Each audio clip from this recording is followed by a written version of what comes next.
हमारा इंटरव्यू ही शेड्यूल नहीं हो रहा, या फिर हमें रिजेक्शन का ईमेल्स आ रहा है। ऐसा क्यों हो रहा है? क्यों आपका रेज्यूमे शॉर्टलिस्ट नहीं हो रहा? कितने बच्चे इंटरपर्सनल स्किल्स को मेंशन ही नहीं करते? कैसे आप एचआरस के साथ कनेक्ट करते हो? मैम, हम इतने सारे जॉब्स के लिए अप्लाई कर रहे हैं लेकिन हमें कॉल बैक ही नहीं आता, हमारा इंटरव्यू ही शेड्यूल नहीं हो रहा, या फिर हमें रिजेक्शन का ईमेल्स आ रहा है। ऐसा क्यों हो रहा है?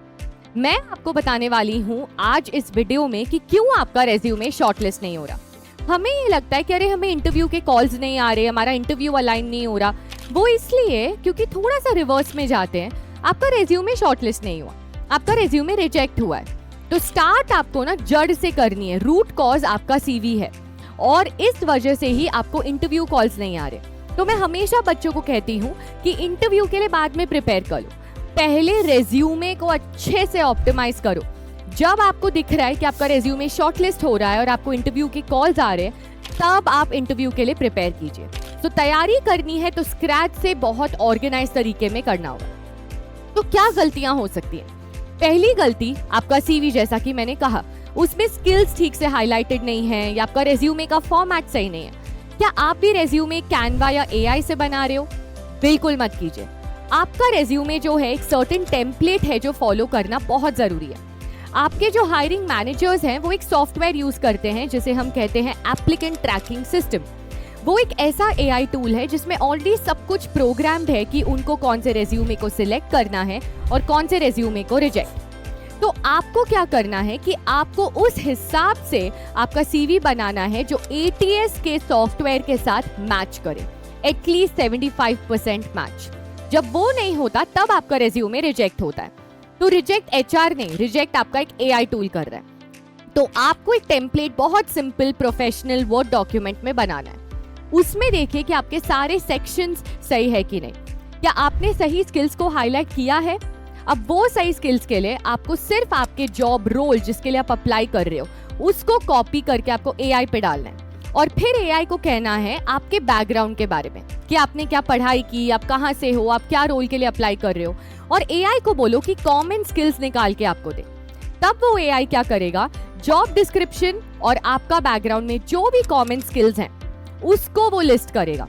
तो इससे क्या होता है, आप वो स्किल्स मेंशन कर रहे हो जो जॉब रोल के लिए जरूरी है। इनडायरेक्टली वो एटीएस को टिक करेगा क्योंकि एटीएस के पास ये सारे स्किल्स के लिस्ट होंगे और जब उन्हें वो स्किल्स दिखेगा तभी वो मैप करके आपके रेज्यूमे को शॉर्टलिस्ट कर पाएगा। फिर आता है आपका family details, date of birth, passport number, marital status, आपका फोटो। ये सब जब आप इंडिया में जॉब्स के लिए अप्लाई करते हो तो ये आपके सीवी में ऐड नहीं होता। तो ये छोटी छोटी गलतियां हैं लेकिन ये बड़े बड़े होकर इस वजह से आपको इंटरव्यू के कॉल्स नहीं आते। तो आपको बहुत माइंडफुल रहना होगा कि आप सीवी कैसे बना रहे हो। सीवी कभी भी वर्ड या पीडीएफ में आप रखें, उसको आप बना सकते हो माइक्रोसॉफ्ट वर्ड में, और कभी भी या तो वर्ड में या पीडीएफ में ही आपको अपलोड करके शेयर करना है। तो ये हुआ आपका जो सीवी का मिस्टेक्स है जिस वजह से आपको इंटरव्यू कॉल्स नहीं आ रहे। फिर आता है आपका दूसरा पॉइंट, आपके स्किल्स। हम सॉफ्ट स्किल्स को हाईलाइट करते ही नहीं हैं और टेक्निकल स्किल्स में हम बहुत सारे इररेलेवेंट चीजें लिख देते हैं। तो सबसे पहले टेक्निकल स्किल्स में वही लिखो जो रेलेवेंट है। जैसे बैंकिंग में एक्सेल हुआ, टैली हुआ, वर्ड हुआ, पावर पॉइंट हुआ, कैनवा, ये सब अच्छा है। पाइथन, जावा, C++ लिखना ये सब इररेलेवेंट है, इससे आपका कुछ नहीं होने वाला है जॉब रोल में। फिर आता है आपका सॉफ्ट स्किल्स। हम इंटरपर्सनल स्किल्स को सॉफ्ट स्किल्स कहते हैं रेज्यूमे में।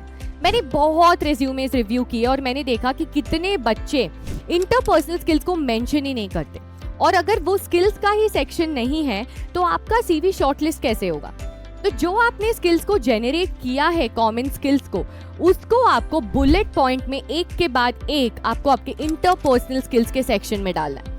जैसे communication skills, decision making, critical thinking, time management, stress handling, customer relationship management, ये सारे स्किल्स को आप अपने सीवी में ऐड कर सकते हो। तीसरा आता है आपका लिंक्डइन का प्रोफाइल। हाँ बच्चों, अभी रेज्यूमे में मैंडेटरी हो गया है कि आपको आपका लिंक्डइन का प्रोफाइल के यूआरएल को आपके रेज्यूमे में अटैच करना है, क्योंकि रिक्रूटर आपका प्रोफाइल देखते हैं कि वो कंप्लीट है कि नहीं, आपने क्या पोस्ट किया, आपने क्या लिखा है आपके प्रोफाइल पे, आपने क्या सर्टिफिकेशंस किए, वो उनको लिंक्डइन के थ्रू पता चलता है। कितने बच्चों को लिंक्डइन के थ्रू जॉब मिला है क्योंकि उनका प्रोफाइल ऑप्टिमाइज था, और यही अपॉर्चुनिटी आप मिस कर रहे हो। तो आपका लिंक्डइन प्रोफाइल पूरे तरीके से ऑप्टिमाइज होना बहुत जरूरी है। और इसमें आप ऑब्वियसली एआई का हेल्प ले सकते हो। आपका प्रोफाइल पिक्चर, आपका बैनर, आपका हेडलाइन, आपका अबाउट सेक्शन, आपका एजुकेशन, आपका एक्सपीरियंस, आपका सर्टिफिकेशन, स्किल्स, ये सब कुछ जब तक ऐड करके आपका प्रोफाइल 100% क्लियर नहीं होता तब तक आपका सिलेक्शन थोड़ा सा मुश्किल है। तो लिंक्डइन प्रोफाइल को अच्छे से अपडेट कीजिए, तब जाके वो यूआरएल आप अपने रेज्यूमे में अटैच कर सकते हो। फिर आता है आपका नंबर 4, पर्सनल ब्रांडिंग। मैं ये नहीं कहूंगी कि आप बहुत बड़े बड़े ब्रांड की तरह अपना ब्रांड बिल्ड करो, क्योंकि आप अभी स्टार्ट कर रहे हो, लेकिन आप क्या पोस्ट करते हो, आप कैसे लोगों को रीच आउट करते हो लिंक्डइन पे, कैसे कनेक्शन रिक्वेस्ट लिखते हो, कैसे आप अपॉर्चुनिटीज एक्सप्लोर करते हो, कैसे आप इवेंट्स अटेंड करते हो, कैसे आप जॉब्स के लिए अप्लाई करते हो, कैसे आप एचआरस के साथ कनेक्ट करते हो, ये सारी चीजें बहुत इंपॉर्टेंट है आपका नेटवर्क बिल्ड करने में। जब आपका नेटवर्क बिल्ड होगा तब जाके आपके पास बहुत सारे अपॉर्चुनिटीज आने का मौका है, और ये आप मिस कर रहे हो बिकॉज आप रिलाई कर रहे हो सिर्फ नौकरी या इंडीड पे। हाँ, वो बहुत अच्छे पोर्टल्स हैं जॉब अप्लाई करने के लिए, लेकिन लिंक्डइन के जो लीड्स होते हैं, लिंक्डइन का जो नेटवर्क बिल्डिंग है, वो आपको कोई भी और प्लेटफॉर्म में नहीं मिलेगा। तो अपने लिंक्डइन को पूरा ऑप्टिमाइज करो और अपना ब्रांडिंग करो bye connecting with a lot of people on LinkedIn, क्योंकि बैंकिंग और फाइनेंस इंडस्ट्री से हमारे बहुत सारे लिंक्डइन क्रिएटर्स हैं जो आपको वो प्लेटफॉर्म्स पे मिल जाएंगे। फिर आता है हमारा 5th पॉइंट, आप कैसे अप्लाई कर रहे हो। अब हम क्या करते हैं, हम सिर्फ अप्लाई करके छोड़ देते हैं लिंक्डइन पे, या हम कनेक्शन रिक्वेस्ट में सिर्फ कनेक्ट पे बटन दबा देते हैं। वो होता है मास अप्लाई, इससे कुछ नहीं होगा क्योंकि आप स्टार्ट कर रहे हो।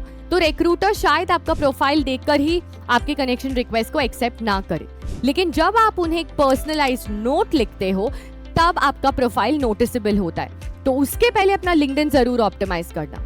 तो आप कैसे एचआर को मैसेज करते हो, कैसे आप लोगों को कनेक्शन रिक्वेस्ट पर्सनलाइज करके भेजते हो।